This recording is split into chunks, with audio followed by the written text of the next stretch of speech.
The Compass Within. Arthur Pemberton felt perpetually lost. Not geographically, his worn-out city map was well thumbed, but existentially. Life seemed like a maze of gray buildings and grayer routines. One drizzly Tuesday, seeking refuge from the monotonous rain, he ducked into Oddments and Ephemera, a dusty antique shop tucked between a laundromat and a kebab house. Inside, the air smelled of old paper, beeswax, and forgotten dreams. Arthur browsed absently, past chipped porcelain dolls and mismatched silverware, until a small object caught his eye. Nestled on a velvet cushion was a compass, but unlike any compass Arthur had seen. Its brass casing was intricately engraved with swirling patterns that seemed to shift slightly in the dim light, and the glass face wasn't clear. It held a swirling, miniature nebula of deep blues and violets. Instead of the usual cardinal points, the dial bore tiny, unfamiliar symbols. A half-open eye, a winding path, a keyhole, a heart, and a question mark. "Curious piece, that," rasped a voice. An ancient woman with eyes like polished obsidian appeared beside him. "The Wayfinder compass. Doesn't point north, you know." "What does it point to?" Arthur asked, strangely drawn to it. "Whatever the holder truly seeks," she replied, a knowing glint in her eye. "Though it doesn't always point the way you expect." 5 sovereigns. Intrigued and feeling a pull stronger than mere curiosity, Arthur paid.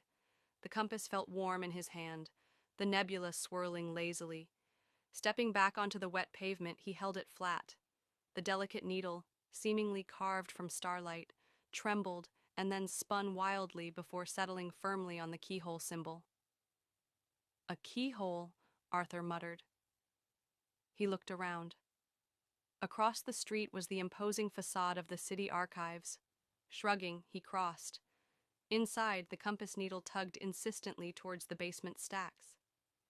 Following its subtle pull through rows of towering shelves, he stopped before a dusty, unmarked ledger shoved behind a pile of plumbing blueprints. Inside the front cover, taped and forgotten, was a small, ornate key. Pocketing the key, Arthur stepped back outside. He held the compass again. This time, the needle spun and landed on the winding path. It led him down alleys he'd never noticed, across a forgotten park, and finally to a neglected, ivy-covered gate behind the old botanical gardens. The key from the ledger fit perfectly. Beyond the gate lay a hidden, sun-dappled garden, a riot of wildflowers and buzzing bees, a pocket of impossible peace in the heart of the bustling city. Arthur sat on a mossy bench, breathing in the sweet air, a sense of calm settling over him for the first time in months.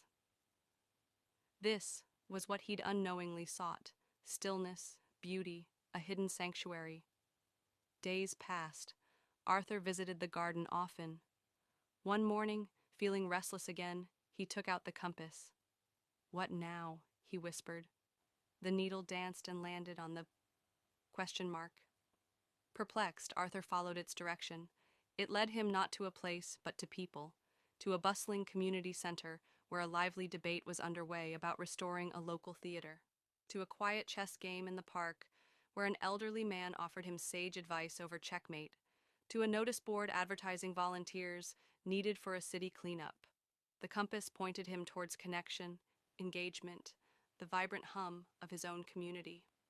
Months later, Arthur stood on a small stage in the newly renovated community theater, helping paint a backdrop.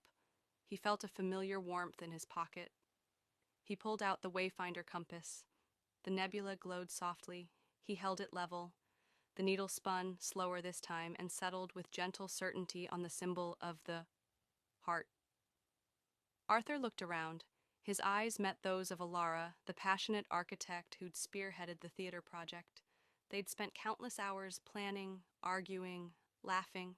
A slow smile spread across his face. The compass wasn't pointing outwards anymore. Finally, one crisp autumn evening, sitting with Alara in the hidden garden, Arthur contemplated the compass. He felt found. He held it one last time.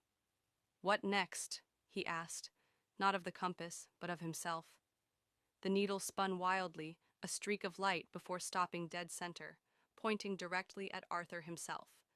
He laughed, a clear, joyful sound. He understood.